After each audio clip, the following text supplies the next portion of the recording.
Bienvenue à cette revue des marchés boursiers Cachemire du lundi 17 février 2025. Aujourd'hui, les bourses américaines étaient fermées. Wall Street, journée du président, et également le TSX à Toronto était fermé également, journée de la famille. Par contre, si on regarde le Bitcoin a repris un petit peu de service là, en fin de journée.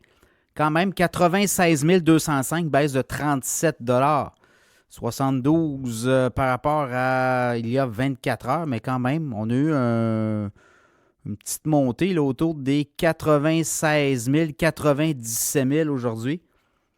Alors, ça va être du latéral aujourd'hui pour le Bitcoin. L'once d'or continue de monter, là, 2898 $. Et là, il y a certains analystes qui voient l'once d'or peut-être à 3200. Donc, on franchirait les 3000 $ US prochainement. Là encore, tu as 2900. Autour de 2898, hausse de 15,90 $ aujourd'hui, l'once d'or. Si on regarde du côté de l'Europe, le CAC 40 monte de 10 points. Le Stock 600, 3 points. Et le DAX en Allemagne a monté de 284 points. Du côté de Paris, si on regarde les titres, ben là, c'est toute l'histoire avec Donald Trump, les négociations avec la Russie. Et là, on craint du côté de l'Europe d'être mis de côté. Donc, il y a eu des sommets, il y a des rencontres entre les gens de l'Union européenne, notamment, et là, je regarde, il y a une dizaine de dirigeants là, des pays européens, de l'Union européenne également, de l'OTAN qui sont arrivés à l'Élysée aujourd'hui, Paris, pour une réunion d'urgence sur l'Ukraine, notamment Macron, qui est au cœur de cette rencontre-là. Donc, les titres à la bourse de Paris là, qui ont monté, surtout Thales, Dassault. Thales a monté de 7,8 %, Dassault Aviation 6,5 %, Safran 2,5 %. Donc, vraiment l'armement et tout ce qui est autour là, de cette, la défense, la Française des Jeux, 3,7 % aussi. Donc, voilà, c'est un peu ça. Je regarde dans le gros. Ouais, c'est à peu près ce qu'on voit. De l'autre côté, là, j'ai vu.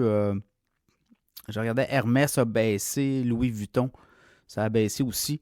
Donc, voilà, c'est un peu ça. Alors, demain, la bourse s'ouvre. Et bon, ben, les tarifs aussi, il commence à y avoir une inquiétude aux États-Unis. On dit que l'inflation pourrait être créée par rapport à ça. Encore là, ben, les tarifs, hein, ils sont graduels. Là. Il y a du 1er mars, il y a du 1er avril. Avec le Canada, est-ce qu'on va avoir du développement aussi? Pour l'instant, ben, c'est pas toujours évident ce qu'on voit. L'inflation, 3 % aux États-Unis en hausse en janvier. Et du côté canadien, 1,8. On va voir les chiffres cette semaine, mais on ne devrait pas s'attendre à de grandes montées. Donc voilà, ça sera ça aussi. Delta Airlines, un avion qui s'est renversé du côté de Toronto. Donc un atterrissage, l'avion arrivait de Minneapolis et carrément à l'envers, sur le dos. Donc aucun blessé, ben, aucun mort, mais quelques blessés, là, ce qu'on raconte. Donc Delta Airlines également. Donc voilà, c'est un peu le résumé de la journée. Il ne s'est pas passé grand-chose du côté nord-américain, mais du côté de l'Europe, surtout, c'est les stocks de l'armement là, ou de la défense qui ont pris le relais.